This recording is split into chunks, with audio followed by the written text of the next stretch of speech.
Well, thousands of fish are dead at the mouth of a shipping channel, as well as a dead whale that was reported in Venice today. The species include crabs, stingrays, eel, drum, speckled trout, and redfish. The video you're about to see is not a gravel road. Those are the dead fish. Plaquemines Parish President Billy Nungesser sent these pictures. He says that there is no testing going on to determine if the fish are dead from the oil spill, although the northern Gulf has suffered a persistent dead zone of low oxygen, blamed on nutrient-rich runoff from the Mississippi River. Nungesser says that this is different because usually the kills happen to only one or two species of fish.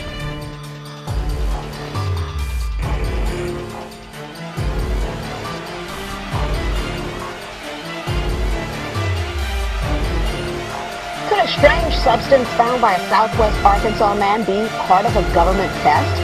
Well, that's the question at the heart of a phenomenon called chemtrails, now getting widespread attention. The San Bernardino Mountains has a real mystery on its hands. The official explanation here is that jet contrails are causing strange lines in the sky, and that it's pollen making people sick on the ground. But others are convinced it is something else, and they ask, is the government experimenting with our weather?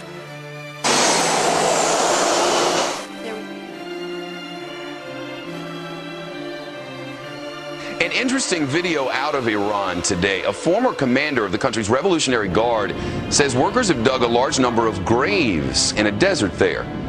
He claims they're for American soldiers should the United States attack Iran. That site in the same region where Iran buried Iraqi soldiers killed in the war between those two countries back in the 1980s. The grave digging comes after the chairman of the Joint Chiefs of Staff here in the U.S. said last week that the U.S. military has a contingency plan to attack Iran. There are wars and rumors of war, signs and warnings. There are disasters, destruction. There are those who say that these are dark times and that these destructive events are not just random. The Vatican has turned the religious world on its ear by saying that the belief in aliens doesn't contradict the Catholic faith. A group gathering here in Washington to talk about their UFO sightings, but this apparently is no crackpot convention. Former high-level government and military officials are among those sharing what they've seen in the skies. A strange spiralling white light was spotted in the early morning sky over Sydney, with even sceptical witnesses wondering if it was a UFO. The unusual sight was recorded by hundreds of people from Victoria north to Queensland. It appeared just before 6 o'clock this morning. That's a UFO, I'm telling you. A spiral in the sky around a bright light. I mean, what in the hell was it?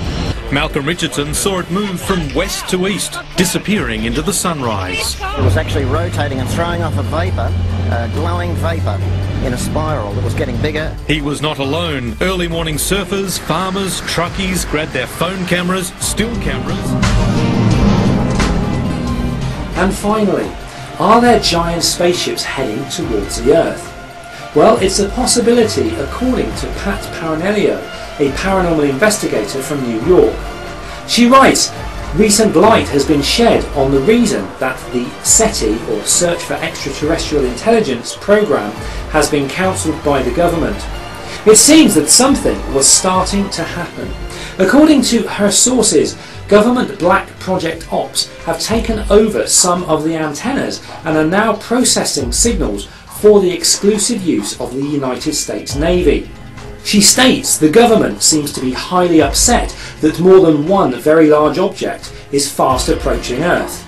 Speculation about what these objects may be range from ark ships that are coming to take away some people just before a cataclysmic event strikes the Earth. Another speculation suggests that we are about to be invaded and the people of Earth are going to be forced into labour to mine certain rare elements.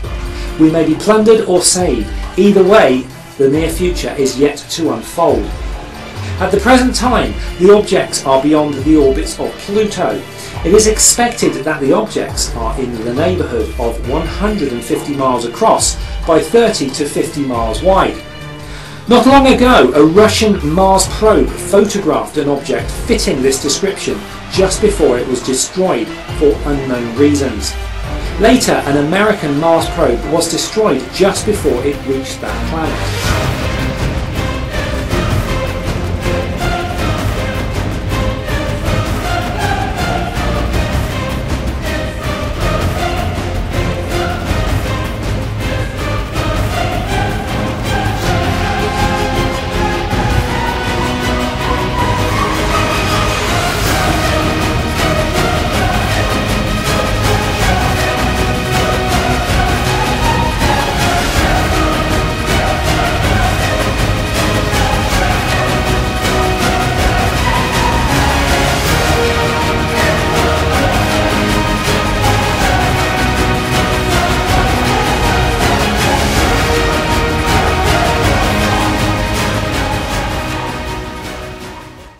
Welcome back, everybody. You have emailed about this since yesterday. We promised it yesterday. We got cut off because of that mess on Capitol Hill. But it could be the world's most powerful natural weapon of mass destruction. Yellowstone National Park, we know it's beautiful. It's also home to one of the world's few supervolcanoes. If it erupts, scientists say it would be more powerful than 60 million atom bombs. It could wipe out up to 60% of human life on Earth. Oh, it gets better, including the entire U.S. continental United States. Here's the catch, though.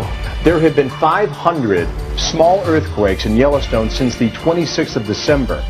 A signal possibly of a bigger, more devastating explosion maybe to come. Dr. Michael...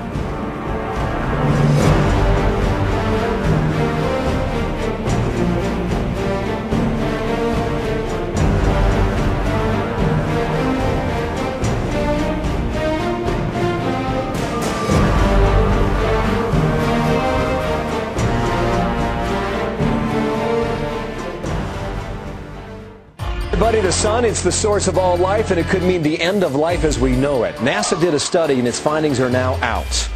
We're not talking about global warming, a brand new government study on the very real destructive threat of solar storms. A super secure bank vault is opening today, but don't look for any money inside. Instead, this vault, located in the Arctic near the North Pole, will store plant seeds from all over the world. We have a fascinating story to show you tonight. You're about to see what it means to go to extremes to save the world. Dug deep into a mountain on a remote island near the North Pole, there's a project that is often called the Doomsday Vault. It's really a giant freezer, and inside something very tiny that could come to the rescue in the case of a global catastrophe.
The ancient Mayans of Central America created a calendar so precise that it could predict lunar eclipses literally thousands of years in the future. Yet the Mayan calendar mysteriously ends on one date, the winter solstice in the year 2012. It's the world.